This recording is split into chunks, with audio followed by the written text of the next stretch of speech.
నా బజార్‌లో వస్తున్నప్పుడు ఏదో ఈ రూ. 3 అయింది ఒక బడ్డీ కొట్లో. నా దగ్గర రూ. 100 ఉంది. చిల్లర లేదన్నాడు. పైన అమౌంట్‌కి ఎట్లాగో చిల్లర లేదు.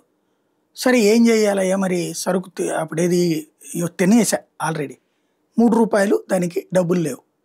ఏం చేయాలంటే యూపీఐ కొట్టేసేయండి సార్ అన్నాడు. రూ. 3 అయ్యా అంటే పర్లేదు సార్ ఏముందన్నాడు. అంటే రూ. 3 కూడా యూపీఐ ట్రాన్సాక్షన్ చేసేస్తున్నారు జనం. ఇది భారతదేశంలో స్పెషాలిటీ. చివరికి గంగిరెద్దులకు కూడా క్యూఆర్ కోడ్ కట్టి ఊరేగించినటువంటి దేశం మనది.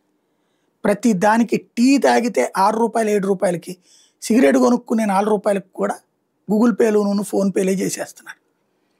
అమెరికా భారత్ల మధ్యన తేడా అదే. అమెరికా స్టిల్ నౌ ఇంకా ట్రాన్స్ఫర్లు లేకపోతే ఆ కార్డులు ఈ కార్డుల సిస్టమ్ ఉంది.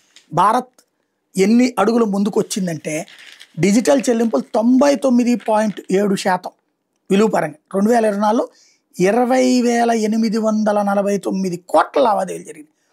వీటిలో 2,830 లక్షల కోట్లు ఆర్బీ పేమెంట్ సిస్టమ్ నివేదిక చెప్తున్నటువంటి లెక్క ప్రకారం డిజిటల్ ట్రాన్సాక్షన్ జరిగింది. అంటే అమెరికాకి కూడా షాక్ ఇచ్చే అంతటి టాలెంట్ ఇండియన్స్లో ఉందని ప్రూవ్ అయింది.